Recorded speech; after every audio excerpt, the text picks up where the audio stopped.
says huge cuts to schools, healthcare, and police are inevitable due to California's budget crisis. Even our state parks could be closed. But the governor and legislature are ignoring millions of Californians who want to pay taxes. We're marijuana consumers. Instead of being treated like criminals for using a substance safer than alcohol, we want to pay our fair share. Taxes from California's marijuana industry could pay the salaries of 20,000 teachers. Isn't it time? On and on and on, where we all shine on, let the moon and the stars and the sun, where we all shine on and on and on, where we all shine on. Welcome to Chase. How can I help you? New to California, but not to banking. Chase.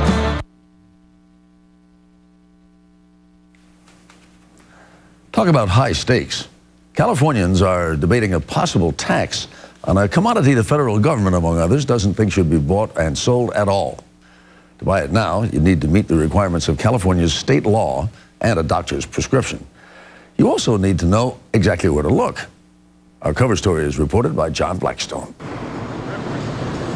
In Oakland, California, Richard Lee runs a string of businesses, from coffee shops to glass blowing, that are helping revitalize the once decaying downtown. And this is our gift shop. We opened in 2005. But Lee's business empire is built on an unusual foundation: selling marijuana. You can get a coffee in here, pastry. In the front, you get the coffee and pastries, and in the back, you get the cannabis. In the back of his Blue Sky coffee shop, there's a steady stream of cash buyers. You're welcome to pull the bags out. Smell herb as you like. What's going on here is illegal under federal law, but permitted under California law that since 1996 has allowed marijuana for medical use. We have brownies, cookies, and Rice Krispie treats are $5. A dozen other states have similar laws. This customer says pot is exactly what his doctor ordered. So that's what relieves my anxiety and allows me to cope and feel good. Lee has dubbed his Oakland neighborhood Oaksterdam, with a nod to Amsterdam and its liberal drug laws. His goal is to make this a tourist destination, with marijuana its main attraction. And does that worry people around here? No, people around here love it because they see how much we've improved the neighborhood. Next door to where Lee sells marijuana, Gertha Hayes sells clothes. Being that we have the dispensary, it brings all walks of life over here now because there's no particular pothead. So everyone comes. So these aren't just druggies in there? No, not at all. If you look and see who comes up and down the block, you'll see that it's so diverse.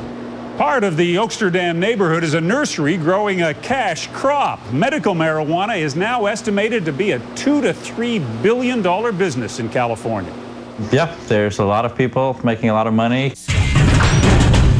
There are now several hundred medical marijuana dispensaries in California, and much more marijuana being sold on the street. We estimate overall California cannabis industry is in the neighborhood of around $15 billion. Well, there is disagreement over the actual size of the marijuana market. It's big enough to have captured the attention of lawmakers trying to fill a huge hole in the state budget. Assemblyman Tom Amiano is pushing legislation to legalize pot, so the state can inhale new taxes. I thought it was high time, no pun intended, for this to be on the table.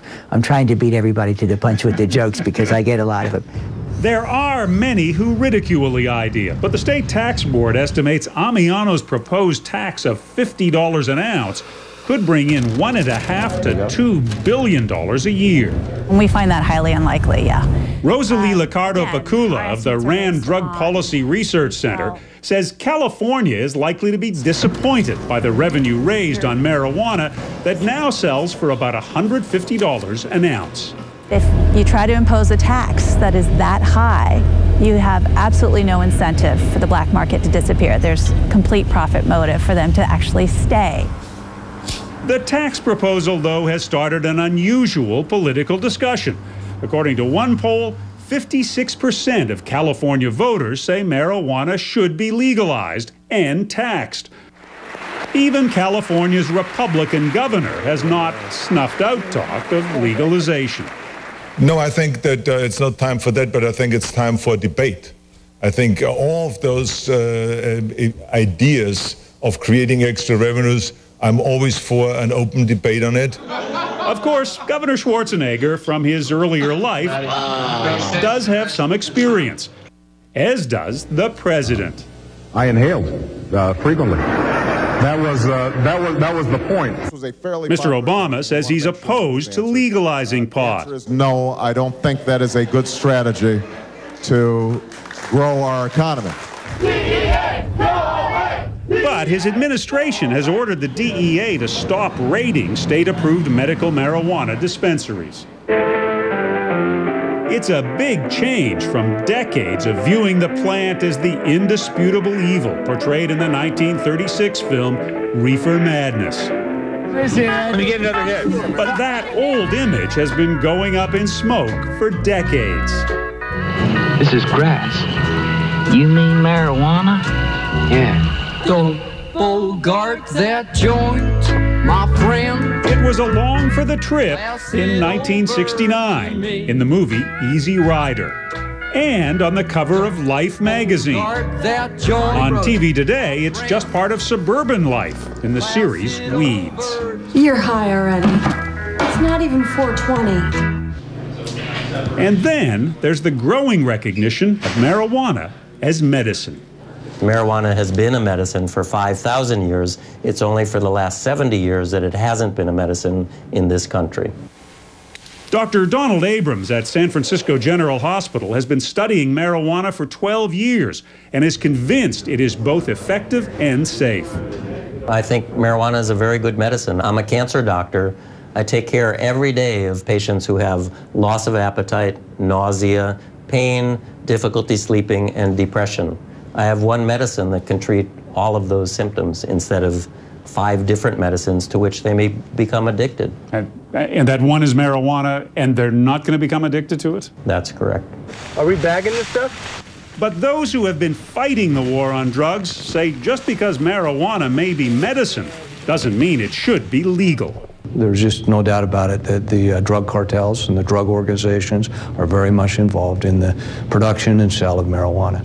Roy Wasden was police chief in Modesto, California, where a lot of marijuana is grown. You can be out walking through the national forest, and if you hike into one of these marijuana grows, you'll be at great risk. And drug fighters warn aging boomers that marijuana isn't the gentle weed they remember. Today's pot is a whole different kettle of fish. The marijuana of the 1960s in Woodstock is not what's being sold on the streets of the United States today. Bernard Malekian is head of the California Police Chiefs Association. The narcotic portion, the THC of marijuana in the 60s, hovered around 1 or 2%. And the THC today is around 27 to 30%. You have a very significantly different plant. These are the flowers, cannabis flowers. Teaching people to grow that plant is another one of Richard Lee's businesses. Lee runs Oaksterdam University, with law enforcement, you always want to make it clear you know what your rights are, be respectful. Where students also learn to stay within the state's medical marijuana laws. So you can't plant those seeds until you know what the law is. Right, vote today, get high tonight. Students like Darnell Blackman and Barbara Kramer see an opportunity to do good and to do well growing marijuana. Just like aspirin or ibuprofen or any of those other medications, cannabis is just another way of helping people, you know? I thought maybe there was some way that I could get in on the ground floor, get ahead of the curve on where this industry might be going. There are still plenty of obstacles before it's a legal industry. Police Chief Roy Wasden says this is no time for a surrender in the war on drugs. Fewer kids are using drugs today. We're not losing the war on drugs. Kids are starting to understand the negative consequences of drug abuse. Do we need to introduce another addictive substance, another dependency-driven substance into our community, when in fact we're making progress? But in the community now known as Oaksterdam, the drug warriors are nowhere to be seen as a whole neighborhood goes to pot.